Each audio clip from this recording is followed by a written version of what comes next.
전기차 공장 가동을 10번이나 중단했다고? 이게 왜 조용히 지나갔지? 굉장히 심각한 일인데 기사를 보자마자 이런 생각이 들었습니다. 한편으로는 이게 진짜인가 싶기도 했는데 여러가지 자료를 확인해보니 작년 한 해 동안 현대차가 전기차 공장 가동을 중단한 것만 10번에 달했습니다. 보도가 되긴 했는데 많이 알려지지 않았고요. 그럼 이게 왜 문제냐? 이제 한 해가 지났고 새로운 한 해가 시작되는 거잖아요. 자동차 쪽에선 당연히 올해 전기차 시장 판도가 어떻게 되는지 이런 전망도 하게 되는 시즌입니다. 이런 와중에 테슬라는 파격적인 발표를 했죠. 모델 Y를 이제는 4천만원대에 살 수 있게 됐습니다. 오늘은 그래서 현대차가 전기차 공장 가동을 왜 10번이나 중단했었고 테슬라의 파격적인 가격 인하가 올해 한국 전기차 시장에는 어떤 영향을 끼칠지, 그리고 현대차 그룹한테는 정말로 돌파구가 없는 건지 이런 얘기들을 해보려 합니다. 진짜 맞아? 리스트료도 싸고 출고도 빠르고 초기 비용도 없다고? 지가격이 맞아? 조건은 좋은데 막상 잡으라고 하면 잡히지를 않아. 광고만 믿고 차 구매한 사람들이 손해를 엄청 많이 보더라니까? 그래서 우리가 만든 게 BPD 오톱. 우리가 약속한 건 간단해. 국내 최저 수수료는 기본이고 견적서도 숨김없이 투명하게. 신차 검수부터 신차 패키지까지 우리가 다 준비했어. 누구보다 많은 차를 리뷰한 BPD가 이제 시동 거는 순간까지 책임질게. 리뷰 끝, 출고 시작. BPD 오토. 우선 작년 한 해 동안 현대차의 전기차 공장 내지는 생산 라인이 몇 번이나 중단됐는지 볼까요? 가장 먼저 작년 2월부터 12월까지 총 10번이나 휴업했습니다. 세부적으로 보면 2월에는 5일 동안 울산 1공장 12라인 가동을 중단했고요. 여기서는 아이오닉5와 코나 EV가 생산됩니다. 이 당시 보도에 따르면 전기차 수요와 주문이 부진해서 물량 조정을 위해서 중단했다고 합니다. 4월에는 7일 동안 라인 가동이 중단됐습니다. 이 당시에는 전기차 수요 둔화와 주문 감소가 원인이라고 보도됐고요. 그 뒤로 5월부터 12월까지 적게는 이틀, 많게는 12일까지 가동을 중단한 걸로 확인됐습니다. 연말에는 보조금 소진 때문에 그랬다고 할 수 있지만 2월부터 거의 매월 가동이 중단됐다는 건 수요 예측을 실패했거나 수요가 생각보다 안 늘어나고 있다는 걸 알 수 있다는 거죠. 이게 구분이 좀 필요한 게 전기차 판매량 많이 늘었는데 무슨 소리냐? 이러는 분들 분명 있을 겁니다. 그런데 이건 뒤에서 살펴보겠지만 테슬라가 큰 역할을 했고요. 보통 수요가 부족하면 공피치가 늘어나거든요. 공피치가 뭐냐면 라인을 돌리긴 합니다. 그런데 일정 시간이나 구간 동안 라인을 비우는 거죠.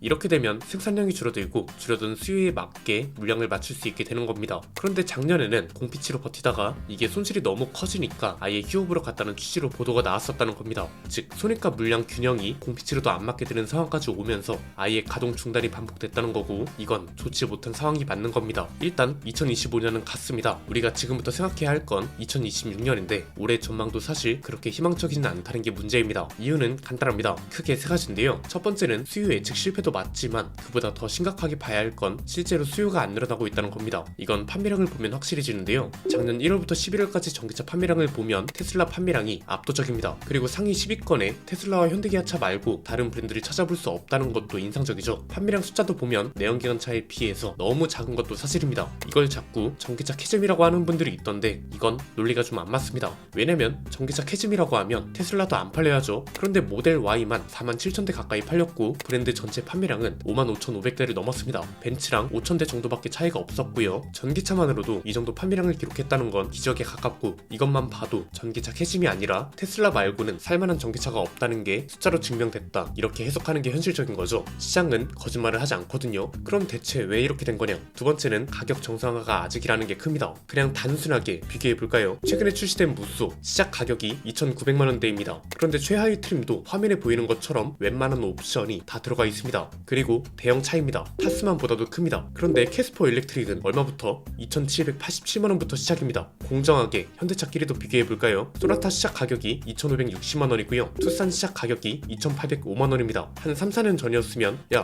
전기차는 보조금을 받는데 그걸 생각해야지 전기차랑 내연기관차를 왜 비교하냐, 이런 말이 나왔을 겁니다. 그런데 요즘은 보조금 영향권을 벗어나서 내연기관차 가격대랑 비슷한 전기차도 생겨나고 있고요. 아무리 보조금을 감안한다 해도 소형 전기차가 대형 픽업트럭 가격하고 비슷하다는 건 시장 가격이 얼마나 비정상적이고 기이하게 형성되어 있는지를 보여준 사례인 거죠. 이게 왜 중요하냐면 단순히 전기차는 비싸 이게 아니라 기회를 형성하지 못한다는 게 문제인 겁니다. 예를 들면 이런 거죠. 내가 새 차를 사야 돼요. 내가 원하는 건 중형 SUV고 내가 쓸 수 있는 돈은 4천만원 정도예요. 이 조건을 딱 놨을 때 하이브리드 SUV랑 동급 전기 SUV가 나란히 나와야 합니다. 그런데 국산 전기차 중에선 그런 게 없다고요. 이렇게 되면 전기차로 넘어갈 생각을 애초부터 못하게 되고 이번엔 무조건 전기차로 넘어갈 거야 이렇게 생각하는 사람들 말고는 전기차 구매까지 전환이 안 되는 거죠. 이걸 전문 용어로 전환 수요 내지는 대체 수요라고 하는 겁니다. 그래서 현대기아 전기차도 가격 정상화를 빠르게 이뤄내야 하고 그 범위는 보조금 영향권을 벗어날 수 있는 정도라고 이야기했던 건데 결국은 이걸 해내지 못했고 앞에서 본 것과 같은 판매량 결과가 나온 거죠.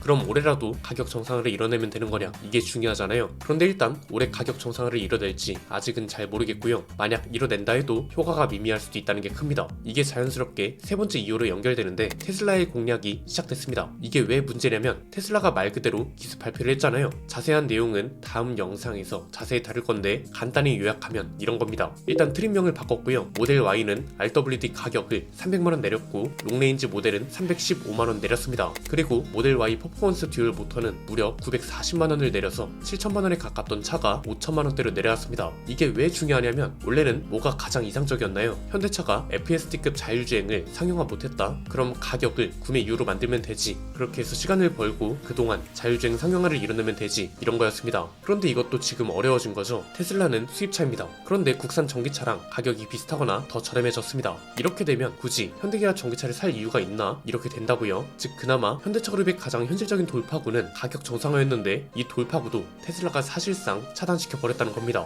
지금 이걸 애써 외면하는 건지 전기차와 뭔가 이권 관계가 있는 건진 모르겠는데 이건 말하는 사람들이 꽤 많습니다. FSD고 테슬라고 왜 이리 다들 오버하지? 이런 건데요. 그런데 그냥 이것만 말씀드리겠습니다. FSD 국내 배포 이후에 송창현 대표가 사임했죠. 현대차 그룹의 R&D 사장인 양희원 사장도 사임했습니다. 이걸 작은 일로 치부할 수 있나요? 이래서 전기차 캐즘에는 테슬라는 예외라는 말이 붙는 거고요. 이 용어를 누가 만든 건지는 모르겠지만 전기차 캐즘이 아니라 제품이 매력적이지 않아서 판매 수요가 늘어나지 않았던 거고 전환 수요도 발생하지 않았던 겁니다. 이걸 테슬라가 증명하고 있는 거고 전기차가 그것도 수입차 브랜드가 한국에서 모델별 판매량 1위를 달성했다는 건 가볍게 볼만한 문제는 아니란 거죠. 그리고 역설적으로 본다면 우리나라는 내연기관차와 하이브리드차 시장이 너무 견고합니다. 여기에 경쟁도 이미 치열합니다. 당장 BMW 같이 우리나라에서 잘 팔리는 해외 브랜드는 서비스 센터마저 너무 잘 되어 있고요. 서비스 품질은 말할 것도 없습니다. 그리고 현대기아차는 하이브리드 차가 너무 잘 팔리고 KGM은 또 대형 픽업 트럭 시작 가격을 2,900만원대로 내놨습니다. 중간 트림에 중간 옵션 정도로 맞춰도 3,500만원 내외면 충분할 걸로 보입니다. 그래서 가뜩이나 전기차가 이 시장을 뚫기도 힘든 와중에 테슬라가 투트랙으로 때려버리니 현대차 그룹 입장에선 전기차 시장을 키울 필요도 있는데 그렇다고 이 견고한 시장을 뒤집기엔 리스크와 비용도 큰 상황인 거죠. 일종의 딜레마에 빠진 게 아닌가 이렇게 볼 수 있다는 겁니다. 그럼 올해는 어떻게 될 거냐? 작년과 비슷하거나 편차가 더 커질 가능성이 커졌습니다. 최악의 상황은 판매량만 봐도 뭐가 문제인가요?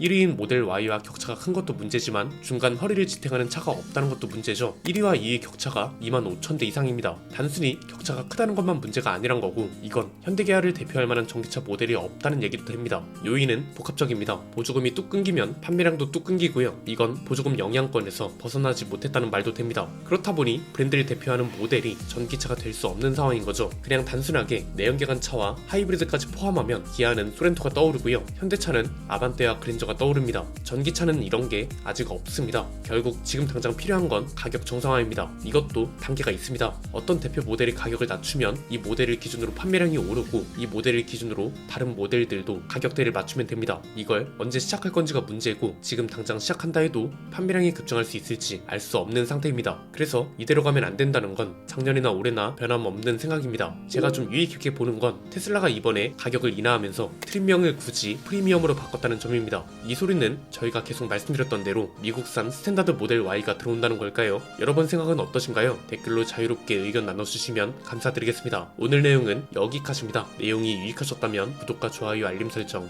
부탁드립니다. 지금까지 저는 안피디였습니다. 감사합니다.